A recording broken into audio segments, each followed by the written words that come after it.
hosting it, and they were talking about the 5 teams who could be the next Clemson, and his co-host said Miami, but Mike was not about it at all. Yeah. But he also was talking about he was talking about Mario Cristobal, and he says that he probably won't be at Oregon for long, and he says if he had an opportunity to go to Miami, he would take it like that. Do you agree? Do you think that's true? I have no idea, but I'm very interested, honestly. Like I know Cristobal is a very polarizing figure on Hurricanes Twitter, but I mean the guy has gotten results, right? He's done what? Is it 2 or 3 seasons at Oregon, and he already has 2 Pac-12 championships? Yeah, and didn't he win a Rose Bowl? Yeah. No dish. And Mike just didn't sound very confident in Manny turning around Miami. I waver on that. It's like clearly Manny is taking baby steps in the right direction, but I wonder how much substance there is, because like he's done a good job of using the transfer portal to accumulate the most top end talent that we've had in a while, right? But I do think that we've been lacking depth underneath that. I mean, look at it. We're going to have 2 first-round picks this year, and then we're going to have Rocher go in, like the 2nd or 3rd round, 4th round maybe, and Brevin in that same range. Like, that's a lot of top-end talent. And then you have a quarterback like De'Aaron King. I don't know, man. Like who knows? I think next year is going to be not this upcoming season, but the 2022 season is really going to show the structural integrity of the program that Manny has been building. And right now, I'm very skeptical. There's a lot that can change, so I don't want to already give a prediction on what will happen in 2022. But I don't like the way that the early forecasts are trending in a bad direction, in my opinion. I think it's really easy to say that after how last year ended. Mm-hmm. And I just so wish that it ended just on a different note. Like we could have beaten Oklahoma State in the bowl game, or we could have not lost to UNC by 40 and given up 800 yards of offense. Yeah. It just left such a sour taste in the mouth of people that, I mean, 20 minutes before the UNC game started, we were one of the most improved teams in college football and, this and that. And then once that game ended, it's like, oh my God, we are back to square one. We haven't done anything. Yeah, I agree, man. I'm very worried about the UNC game this year. I don't know, man. I think that's kind of going to set my tone for Manny going forward. Oof. Yeah, I don't even want to think about that game, man. I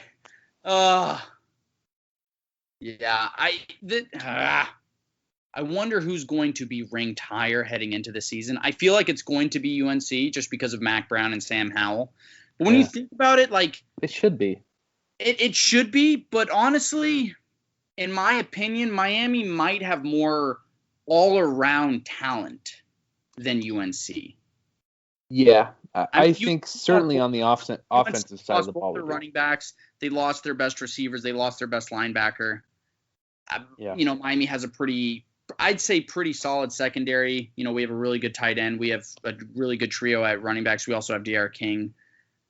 We don't have a receiver, but yeah, I think on the offensive side of the ball we're more talented than them. But dude, I think we're just, if you're going talent-wise, production-wise, for this upcoming season, I think top to bottom our defense is fairly mediocre in terms of talent. And I'm not talking about highly rated freshman recruits. I'm talking about guys that are going to see the field next year and how they will perform. I think we're going to have a fairly mediocre defense. I wrote an article yesterday that I think that the Canes defense will be better this year. Interesting. I think we'll ask our guest and see what his thoughts are about that. Is he ready? Let me message him real quick and I'll patch him in. Okay. What's up, man? What's up? What's up? Can you hear me? Yes, sir. Yes, sir. What's going on, brother? Just enjoying life, and things are going well. Things are going well for me. How about you guys? Pretty good, man. Pretty good. Okay, so we are very excited to welcome on our old friend Holsum Holloway, who's live from one of the Dakotas, North Dakota, out there in the wilderness. So, what's been going on, man? Is that the better Dakota? I don't know.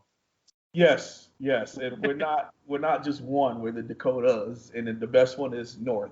South Dakota, I mean, they have the what's the monument with the presidents on it? That's the only reason why people ever even go there. Yeah.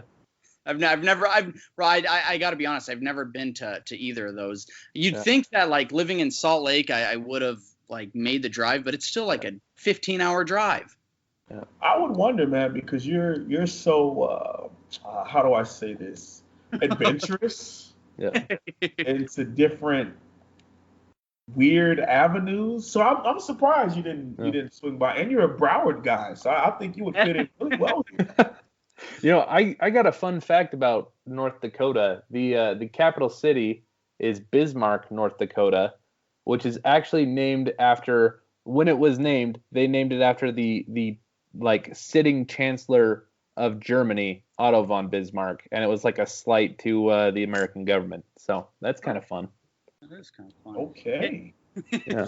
Brother, I know that you're really busy with what you got going on right now, but Cane's spring practice has been underway for about a week and a half. Have you been able to, read up on what's going on, and what are your first impressions? Absolutely. I like what I'm hearing. The only thing that I spoke about today and I do on my channel is I want it to be real.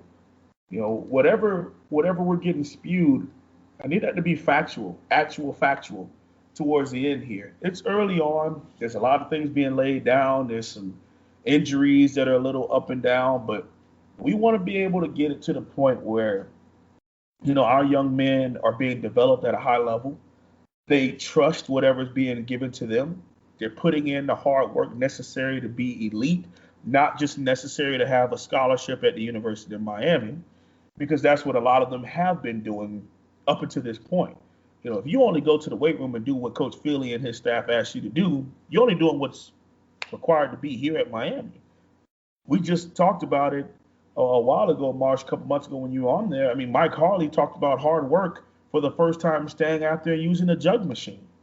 That's just what you do if you want to be an elite program. So you want to start creating these type of habits in your program on a day-to-day basis as something that every player does, whether they're scholarship or not. Every coach does, whether they're on field, whether they're QC, whether they're recruiting. And that's taking whatever you're doing and going to a whole different level and comparing yourself to the elites. Well, I know we talked. It's funny. I think we talked right before the UNC game, which is kind of funny. We all know how that ended up. But I wanted to ask you, do you feel like this program is heading in that direction that you're describing, where players are going above and beyond and not just doing the shall we say the bare minimum? Based on what I described, I would have to say yes, because that's what I've been hearing that they are doing. So I do have to give them credit. This program is in a way better shape than what a lot of people want to give it credit for, me included. This program has faced some things over the last decade, whether it's scholarship reductions, whether it's the NCAA Black Cloud that turned out to be just a couple scholarships, and we self-imposed a couple bowl games. We've been through a lot, man, and I'm not here to make any excuses for the program, but we've been through a lot, so it's great to see the rebound, and hopefully the 2020s is way better than the 2010s had been to the University of Miami on the football field, and even off the football field, moving on to the NFL draft with a lot of our prospects. So I'm happy with what's going on mentally in the program, even to the point where we've infused over the last couple of seasons. Let's think about who we brought in this program and how it's worked out, or maybe even just change the mindset. You bring in Hill from Virginia Tech. That's a young man that was basically able to walk in and say, "This is not enough. This is why we've been beating y'all. This is what we do at Tech." Now, he didn't turn out to be a great player, but if you listen to a couple of interviews back then, he was basically letting them know this is not good enough. You bring in KJ Osborne. He starts to get that ball rolling with what hard work and what extra work really is with the wide receivers. Now you do the same thing with Tyreek Stevenson at cornerback. Do the same thing at defensive end with Jalen Phillips. So you're starting to get influx of outside people who are not all from South Florida, who all don't have that South Florida mindset, who can let it be known there's different ways to skin the cat, and y'all ain't doing it right. So I do like some of the things that I've heard. Yeah. Well, speaking of the NFL draft, I do have a quick question for you. Is who do you think out of this current class that's going to be drafted, who do you think ends up as the best NFL player? That's tough, mainly because of the simple fact that the NFL is so important about where you get drafted and what type of schemes and systems you get put in. Because, I mean, let's take, for example, Greg Rousseau.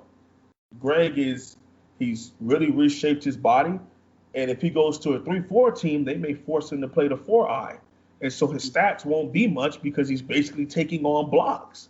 But if he goes to a team that runs a 4-3 attack and he gets to rush the passer as a 4-3 DN, life may be a lot better for him. So, but to answer your question, I'm going to say Jalen Phillips. Okay. Jalen's quickness, his newfound love for the game after it being taken away from him, his focus, how he reshaped his body at Miami. Now you're going to add that with personal training and strength and conditioning at the NFL level. If he goes to a team that allows him to play 3-4 stand-up outside linebacker, he's going to eat. He's going to eat a lot. Okay. How do you think Brevin Jordan does in the NFL? I think, if his injury problems don't, continue to plague him, I think he could carve out a nice career in the NFL. What do you think? I'm a little bit more down on Brevin than a lot of people are. He did enough here at Miami, but he basically played right tackle. So I think we never really got a chance to see the absolute best. And if we did, it was him as a freshman. So I hope he goes somewhere like Tennessee or San Francisco where he could be that second tight end as opposed to having to be somebody's go-to number one tight end as a rookie. Even somewhere, and he can't go to a dysfunctional program. It's well-renowned. Brevin's a really good leader. He talks that talk, but he gets sidetracked and does a lot of blabbering out the mouth sideways too. So if he goes to a program that's losing and they just let him do whatever he's going to do, I don't really know. And it mainly comes down to us getting shellacked by North Carolina. He has the game of his life, and he's on Twitter freaking talking about Florida losing to LSU. And that's a guy we listed as a leader on this team. Yeah, dude. I'm glad. I'm glad you brought up the Twitter thing because that's been a big problem with the Canes over the last few years. We had Brad Kaya on a few weeks ago, and he wasn't a social media guy when he was at Miami. He's not a big social media guy now. And you work with a lot of student athletes. What are your thoughts on the players having social media and kind of the negative effects of that? Marsh, I'm going to be honest with you, man. It's something you can't run away from. You cannot run away from. So what you have to do is engage with the young men and have them understand the power that they hold when you hit send on Twitter. You can either kickstart your career or kill it with in a split second. You like something that's a little anti-Semitic. You like something that's racially undertoned. You like something that's likened to white supremacy. You like something that's against women. You got to be very careful with this. And also who you allow to follow you and who you follow. Because all of that gets intertwined in you. Because you are the entity. You are the brand. So if you go out there and use that in the wrong way, it can get skewed all type of ways. And if you're talking about playing on Sundays, they dissect everything to find a reason why not to pick you. Their job isn't to pick and try to convince their GM that you're a good player. Their job is to convince their GM and their PR that you won't be a hassle for them over the next 4 to 5 years, or even longer if you're blessed to play that long in the National Football League.